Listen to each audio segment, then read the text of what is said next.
Hi ಎಲ್ರಿಗೂ ನಮಸ್ಕಾರ. Welcome to Supriya Pakashale. ಇವತ್ತು ನಾನು ವೆರೈಟಿಯಾಗಿ ಮಾಡಿರೋಂತಹ ರೆಸಿಪಿನ ನಿಮಗೆ ಏನಾದರೂ ಇಷ್ಟ ಆಗುತ್ತೆ ಅಂತ ಅಂದ್ಕೊಳ್ತಾ ಇದ್ದೀನಿ. ಇಷ್ಟ ಆದರೂ ಲೈಕ್ ಆ್ಯಂಡ್ ಶೇರ್ ಮಾಡಿ. ಈ ರೆಸಿಪಿ ಲಂಚ್ ಬಾಕ್ಸಿಗೆ ಹಾಗೂ ಬೆಳಗ್ಗೆ ಟಿಫನ್ನಿಗೆ ಮಕ್ಕಳಿಗೆ ಏನಾದರೂ ಸ್ನ್ಯಾಕ್ಸ್ ಬೇಕು ಅಂತ ಅಂದಾಗ ಈ ಥರ ವೆರೈಟಿಯಾಗಿರುವಂತಹ ತಾಲಿಪಟ್ಟನ್ನು ಸಹ ಮಾಡಿ ಕೊಡ್ಬೋದು. ಓಕೆ, ಇವಾಗ ಯಾವ ಥರ ಮಾಡೋದು ಏನು ಅನ್ನೋದನ್ನು ತಿಳಿಸ್ಕೊಡ್ತಾ ಇದ್ದೀನಿ. ಅದಕ್ಕೆ ಏನೇನು ಬೇಕು ಇಂಗ್ರೀಡಿಯೆಂಟ್ಸ್ನ ನೋಡ್ಕೊಂಬರೋಣ. 2 ಕಪ್ ಅಷ್ಟು ಅಕ್ಕಿ ಹಿಟ್ಟು ತೊಗೊಂಡಿದ್ದೀನಿ.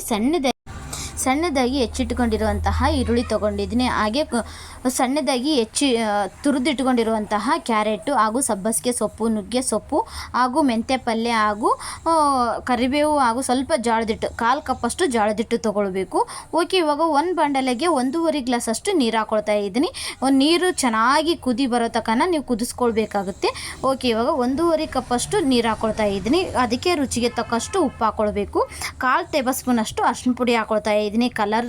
ಕಲರಿಗೆ ಹಾಗೂ ನೋಡೋಕ್ಕೂ ಅಷ್ಟು ಚೆನ್ನಾಗಿ ಕಾಣುತ್ತೆ ಹಾಗೂ ತಿನ್ನೋಕ್ಕೂ ಸಹ ಸೂಪರಾಗಿರುತ್ತೆ ಅಂತಂದು ನಾನು 1/4 ಟೇಬಲ್ ಸ್ಪೂನ್ ಅಷ್ಟು ಅರಿಶಿನ ಪುಡಿ ಹಾಕ್ಕೊಳ್ತಾ ಇದ್ದೀನಿ. ಹಾಗೂ ಸ್ವಲ್ಪ ಎಣ್ಣೆ ಹಾಕ್ಕೊಳ್ಬೇಕು. ನೀರೆಲ್ಲ ಚೆನ್ನಾಗಿ ಕುದ್ಮೇಲೆ ನೀರೆಲ್ಲ ಚೆನ್ನಾಗಿ ಕುದ್ಮೇಲೆ ಇವಾಗ ನಾನು ಅಕ್ಕಿಟ್ಟು ಹಾಕ್ಕೊಳ್ತಾ ಇದ್ದೀನಿ.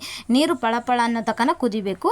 ಆಮೇಲೆ ಕುದ್ಮೇಲೆ ಅಕ್ಕಿಟ್ಟು ಹಾಕ್ಕೊಳ್ಬೇಕು. ಅಕ್ಕಿಟ್ಟು ಹಾಗೂ ಜೋಳದಿಟ್ಟು ತೊಗೊಂಡಿರ್ತೀವಲ್ವ, ಜೋಳದಿಟ್ಟು ಹಾಗೂ ಹಾಕಿದ ಮೇಲೆ ಒಂದು ಹುಟ್ಟು ಸಹಾಯದಿಂದ, ಇಲ್ಲಪ್ಪ ಅಂತಂದರೆ ಒಂದು ಸ್ಪೂನ್ ಸಹಾಯದಿಂದ ಈ ಥರ ನೀಟಾಗಿ ಮುಗಿಸ್ಕೊಳ್ಬೇಕಾಗುತ್ತೆ. ಮುದ್ದೆ ನೀವು ಯಾವ ಥರ ಮುಗುಚ್ತೀರೋ ಆ ಥರ ನೀಟಾಗಿ ಮುಗಿಸ್ಕೊಳ್ಬೇಕು. ಈ ಥರ ಆದಮೇಲೆ ಸ್ವಲ್ಪ ನೀವು ಗ್ಯಾಸ್ನ ಆಫ್ ಮಾಡಿಕೊಂಡು ಸ್ವಲ್ಪ ನೀಟಾಗಿ ಎಲ್ಲದನ್ನು ಸಹ ಕಲಿಸ್ಕೊಳ್ಬೇಕಾಗುತ್ತೆ. ಇವಾಗ ನೋಡ್ತಾ ಇದ್ರಲ್ಲ, ನಾನು ನೀಟಾಗಿ ಕಲಿಸ್ಕೊಂಡಿದ್ದೀನಿ ಕೈಲೇ ಸಹಾಯದಿಂದ.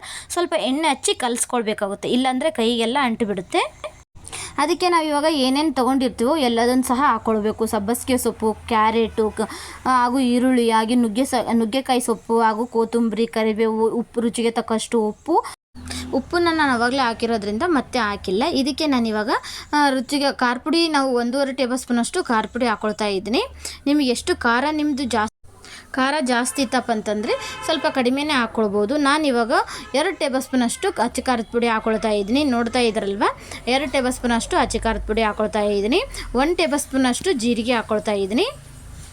ಜೀರಿಗೆ ನಿಮ್ಮದು ಸ್ವಲ್ಪ ಎಷ್ಟು ಚೆನ್ನಾಗಿ ಜಾಸ್ತಿ ಇರ್ತವೋ ಅಷ್ಟು ಚೆನ್ನಾಗಿ ತಾಲಿಪಟ್ಟು ಸಹ ಚೆನ್ನಾಗಿರ್ತವೆ ಅಂತಲೂ ಹೇಳ್ಬೋದು. 1 ಟೇಬಲ್ ಸ್ಪೂನ್ ಅಷ್ಟು ಜೀರಿಗೆ ಹಾಗೂ 1 ಟೇಬಲ್ ಸ್ಪೂನ್ ಅಷ್ಟು ಓಂಕಾಳು ಹಾಕ್ಕೊಳ್ಬೇಕು.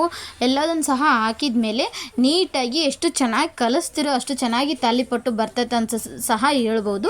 ಏನಪ್ಪ ಅಂತಂದರೆ ಸ್ವಲ್ಪ ನಿಮ್ಮದು ಏನಾದರೂ ಹಿಟ್ಟು ಕೈಗೆ ಅಂಟ್ಕೊಳ್ತೈತಪ್ಪ ಅಂತಂದರೆ ಸ್ವಲ್ಪ ಎಣ್ಣೆ ಹಚ್ಚಿ ಸಹ ನೀವು ಹಿಟ್ಟನ್ನು ನಾದ್ಕೊಳ್ಬೋದು. ನಾನು ಇವಾಗ ಸ್ವಲ್ಪ ಕೈಗೆ ಎಣ್ಣೆ ಹಚ್ಕೊಂಡು ಹಿಟ್ಟನ್ನು ಚೆನ್ನಾಗಿ ನಾದ್ಕೊಳ್ತಾ ಇದ್ದೀನಿ. ನಾವು ಎಲ್ಲ ಪಲ್ಯ ಎಲ್ಲ ಹಾಕ್ಕೊಂಡಿರ್ತೀವಲ್ವ, ಪಲ್ಯ ಹಾಕೋದ್ರಿಂದ ಮಕ್ಕಳಿಗೂ ಸಹ ಈ ಥರ ಮಾಡಿ ಕೊಡೋದ್ರಿಂದ ಪಲ್ಯ ಸಹ ತಿಂತಾರೆ ಹಾಗೂ ವೆಜಿಟೇಬಲ್ಸ್ ಸಹ ತಿಂತಾರೆ ಅನ್ನೋಗೋಸ್ಕರ ನಾ ಈ ಥರ ಐಡಿಯಾ ಮಾಡಿ ಸ್ವಲ್ಪ ತಾಲಿಪಟ್ಟು ಥರ ಮಾಡಿ ಕೊಟ್ರಪ್ಪ ಅಂತಂದರೆ ಅವ್ರಿಗೂ ಸಹ ಎನರ್ಜಿ ಬರುತ್ತೆ, ಅವರು ಸಹ ಖುಷಿಪಟ್ಟು ತಿಂತಾರೆ ಅನ್ನೋಗೋಸ್ಕರ ನಾನು ಈ ಥರ ಮಾಡಿ ಮಕ್ಕಳಿಗೆ ಕೊಡ್ತಾ ಇರ್ತೀನಿ.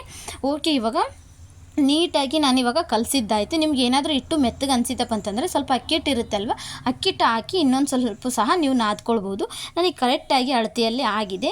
ಇವಾಗ ನಾನು ಯಾವ ಥರ ಮಾಡೋದು ಏನು ಅನ್ನೋದನ್ನು ಸಹ ತಿಳಿಸ್ಕೊಡ್ತಾ ಇದ್ದೀನಿ. ಇದನ್ನ ಸ್ವಲ್ಪ ಉಂಡಿಗಳಾಗಿ ಮಾಡಿಕೊಂಡು ಒಂದು ಬಾಳೆದೆಲೆಯಲ್ಲಿ, ನಿಮಗೆ ಬಾಳೆದೆಲೆ ಇತ್ತಪ್ಪ ಅಂತಂದರೆ ಬಾಳೆ ಎಲೆ ಮಾಡ್ಕೊಳ್ಬೋದು. ಇಲ್ಲಪ್ಪ ಅಂತಂದರೆ ಹೋಳಿಗೆಯಲ್ಲಿ ಸಿಗ್ತವೆ, ಹೋಳಿಗೆಯಲ್ಲಿ ಸಹ ಮಾಡ್ಕೊಳ್ಬೋದು. ಇವಾಗ ನಾನು ಒಂದು ಸೈಡ್ಗೆ ಎಣ್ಣೆ ಇಟ್ಕೊಂಡಿದ್ದೀನಿ. ಒಂದು ಸೈಡ್ಗೆ ಎಣ್ಣೆ ತೊಗೊಳ್ಬೇಕು. ನೀವು ಸಹ ಅಷ್ಟೇ ಒಂದು ಕಪ್ಪಲ್ಲಿ ಎಣ್ಣೆ ತೊಗೊಂಡು ಒಂದು ಸ್ವಲ್ಪ ಬಾಳೆ ಎಲೆ ಮೇಲೆ ಎಣ್ಣೆ ಹಚ್ಚಿ ಈ ಥರ ಉಂಡೆ ಥರ ಮಾಡ್ಕೊಳ್ಬೇಕಾಗುತ್ತೆ. ಫಸ್ಟು ನೀವು ಕೈಗೆ ಎಣ್ಣೆ ಹಚ್ಕೊಂಡು ಉಂಡೆ ಥರ ಮಾಡಿ ಈ ಥರ ತಟ್ಟಬೇಕಾಗುತ್ತೆ. ಮೇಲ್ಗಡೆ ನಿಮಗೆ ಕೈಗೆ ಅಂಟುತ್ತೆಪ್ಪ ಅಂತನ್ನೋರು ಈ ಥರ ಕವರ್ನ ಒಂದು ರೌಂಡ್ ಶೇಪಲ್ಲಿ ಕವರ್ನ ಕಟ್ ಮಾಡಿಕೊಂಡು ಈ ಥರ ಕೈಲೇ ತಟ್ಕೊಳ್ಬೋದು. ತಾಲಿಪಟ್ಟನ್ನ ಈ ಥರ ನೀಟಾಗಿ ಕೈಲೇ ತಟ್ಕೊಳ್ಬೋದು. ಎಷ್ಟು ಚೆನ್ನಾಗಂದರೆ ತುಂಬ ಟೇಸ್ಟಿಯಾಗಿರ್ತಾವಂತನೂ ಸಹ ಹೇಳ್ಬೋದು. ಓಕೆ, ಇವಾಗ ತಾಲಿಪಟ್ಟು ರೆಡಿಯಾಗಿದೆ. ಇವಾಗ ನಾನು ನೋಡ್ತಾ ಇದ್ರಲ್ಲೋ ಎಷ್ಟು ಚೆನ್ನಾಗಂತಂದರೆ ಅಷ್ಟು ಚೆನ್ನಾಗಾಗಿದ್ದಾವೆ. ಈ ರೆಸಿಪಿ, ಈ ತಾಲಿಪಟ್ಟು ಏನಾದರೂ ಮಕ್ಕಳನ್ನ ತಿಂದ್ರಪ್ಪ ಅಂತಂದರೆ ಸ್ವಲ್ಪ ಅವ್ರಿಗೂ ಸಹ ಖುಷಿ ಆಗುತ್ತೆ. ಏನಪ್ಪ ಅಂದರೆ ಏನೋ ವೆರೈಟಿಯಾಗಿ ಮಾಡಿಕೊಟ್ಟಿದ್ದಾರೆ ನಮ್ಮಮ್ಮ ಅಂತಂದು ಅವರು ಸಹ ವೆರೈಟಿಯಾಗಿ ಇದ್ದಾವೆ ಅಂತ ಅನ್ನೋಗೋಸ್ಕರ ಒಂದು ತಿನ್ನೋರು 2-3 ಸಹ ತಿಂತಾರೆ. ಅಷ್ಟು ಚೆನ್ನಾಗಿರ್ತಾವಂತಲೂ ಹೇಳ್ಬೋದು.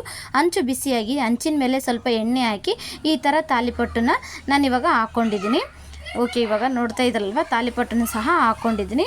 ಸ್ವಲ್ಪ ಗ್ಯಾಸ್ನ ಲೋ ಫ್ಲೇಮಲ್ಲಿ ಇಟ್ಕೊಂಡು ಈ ಥರ ನೀಟಾಗಿ ತಿರುವಿ ಹಾಕ್ಕೊಳ್ಬೇಕು. ಮೇಲ್ಗಡೆ ಸಹ ಸ್ವಲ್ಪ ಎಣ್ಣೆ ಹಚ್ಕೊಳ್ಬೇಕಾಗುತ್ತೆ. ಎಣ್ಣೆ ನೀವು ಎಷ್ಟು ಹಚ್ತೀರೋ ಅಷ್ಟು ಟೇಸ್ಟ್ ಬರ್ತಾವಂತನೂ ಸಹ ಹೇಳ್ಬೋದು ತಾಲಿಪಟ್ಟು. ಓಕೆ, ಇವಾಗ ನೋಡ್ತಾ ಇದ್ರಲ್ಲ ಎಷ್ಟು ಚೆನ್ನಾಗಾಗಿದ್ದಾವೆ ಅಂತಂದರೆ ತಾಲಿಪಟ್ಟು ಅಷ್ಟು ಚೆನ್ನಾಗಾಗಿದ್ದಾವೆ. ಈ ಥರ ನೀವು ಮಕ್ಕಳಿಗೆ ಎಲ್ಲ ವೆಜಿಟೇಬಲ್ಸ್ ಎಲ್ಲ ನೀವು ಹಾಗೆ ಕೊಟ್ಟರೆ ಅಂದರೆ ತಿನ್ನೋದಿಲ್ಲ ಅಲ್ವಾ, ಸೊಪ್ಪು ಹಾಗೂ ವೆಜಿಟೇಬಲ್ಲು. ಈ ಥರ ಮಕ್ಕಳಿಗೆ ತಾಲಿಪಟ್ಟು ರೀತಿಯಲ್ಲಿ ಆಗಿರ್ಬೋದು, ಏನಾದರೂ ಬೇರೆ ಬೇರೆ ವೆರೈಟಿಯಾಗಿ ಮಾಡಿಕೊಟ್ರು ಅವ್ರಿಗೂ ಸಹ ಸ್ವಲ್ಪ ಚೇಂಜಸ್ ಸಿಗುತ್ತೆ ಅನ್ನೋಗೋಸ್ಕರ ನಾನು ಈ ಥರ ವೆರೈಟಿಯಾಗಿ ಮಾಡಿಕೊಡ್ತಾ ಇರ್ತೀನಿ. ಓಕೆ, ಇವಾಗ ನಾನು ಇನ್ನೊಂದು ಸೈಡ್ ಸಹ ಅದನ್ನು ಸಹ ಬೇಯಿಸ್ಕೊಂಡು ನೀಟಾಗಿ ಪ್ಲೇಟ್ಗೆ ಸರ್ವ್ ಮಾಡಿದ್ದಾಯಿತು. ಇವಾಗ ನಾನು ಇನ್ನೊಂದು ಸಹ ತಾಲಿಪಟ್ಟನ್ನ ತೀಡ್ತಾ ಇದ್ದೀನಿ. ನೋಡ್ತಾ ಇದ್ರಲ್ಲ, ಈ ಥರ ಕೈಲೇ ಸಹಾಯದಿಂದ ಆದರೂ ತೀಡ್ಬೋದು, ಇಲ್ಲ ನಿಮ್ಮದು ಲತುಣಿ ಸಹಾಯದಿಂದ ಆದರೂ ತೀಡ್ಬೋದು. ಇವಾಗ ನಂದು ತಾಲಿಪಟ್ಟು ರೆಡಿಯಾಗಿದೆ. ಇವಾಗ ಹಂಚಿಗೆ ಹಾಕಿ ನಾನು ಒಂದು ಸ್ವಲ್ಪ ಎಣ್ಣೆ ಹಾಕಿ ನೀಟಾಗಿ ಎರಡು ಸೈಡ್ ಸಹ ಬೇಯಿಸ್ಕೊಳ್ತಾ ಇದ್ದೀನಿ. ಎಣ್ಣೆ ಸ್ವಲ್ಪ ಜಾಸ್ತಿ ಹಾಕಿ ಬೇಯೋದ್ರಿಂದ ಸ್ವಲ್ಪ ನೀಟಾಗಿ ಬೇಯುತ್ತೆ ಅನ್ನೋಗೋಸ್ಕರ ಎಣ್ಣೆ ಜಾಸ್ತಿ ಹಾಕಿ ಬೇಯಿಸ್ಕೊಳ್ಬೇಕು. ಓಕೆ, ಇವಾಗ ಈ ಥರ ನೀಟಾಗಿ ಬೇಯಿಸ್ಕೊಳ್ತಾ ಇದ್ದೀನಿ. ನೋಡ್ತಾ ಇದ್ರಲ್ಲ ಎಷ್ಟು ಚೆನ್ನಾಗಾಗಿದ್ದಾವೆ ಅಂತಂದರೆ ಅಷ್ಟು ಚೆನ್ನಾಗಾಗಿದ್ದಾವೆ ತಾಲಿಪಟ್ಟು. ನೋಡಿ ಎಷ್ಟು ಚೆನ್ನಾಗಾಗಿದೆ ಅಂದರೆ ಎರಡು ಸೈಡ್ ಸಹ ನೀಟಾಗಿ ಬೇಯಿಸ್ಕೊಳ್ಬೇಕು. ಹಾಗಾದರೆ ನಿಮ್ಮದು ಮೆತ್ತಗೆ ಅನ್ಸೋದಿಲ್ಲ, ತುಂಬ ಚೆನ್ನಾಗಿ ಬರ್ತವೆ ತಾಲಿಪಟ್ಟು. ಇವಾಗ ಒಂದು ಪ್ಲೇಟ್ಗೆ ಸರ್ವ್ ಮಾಡಿದ್ದೀನಿ. ನೋಡ್ತಾ ಇದ್ರಲ್ವ ಎಷ್ಟು ಚೆನ್ನಾಗಾಗಿದೆ, ಎಷ್ಟು ಸ್ಮೂತ್ ಅಂದರೆ ಸ್ಮೂತಾಗಿ ಸಹ ಆಗಿದ್ದಾವೆ. ಇವತ್ತಿನ ರೆಸಿಪಿ ತಾಲಿಪಟ್ಟು ನಿಮಗೆ ಏನಾದರೂ ಇಷ್ಟ ಆಯ್ತಂದರೆ ಪ್ಲೀಸ್ ಲೈಕ್ ಆ್ಯಂಡ್ ಶೇರ್ ಮಾಡಿ. ಮುಂದಿನ ಹೊಸ ರೆಸಿಪಿಯೊಂದಿಗೆ ಮತ್ತೆ ಬರ್ತೀನಿ. ಇವತ್ತಿನ ರೆಸಿಪಿ ನಿಮ್ಗೆ ಇಷ್ಟ ಆಯ್ತಂದರೆ ಲೈಕ್ ಆ್ಯಂಡ್ ಶೇರ್ ಮಾಡಿ. ಓಕೆ ಫ್ರೆಂಡ್ಸ್, ಬಾಯ್.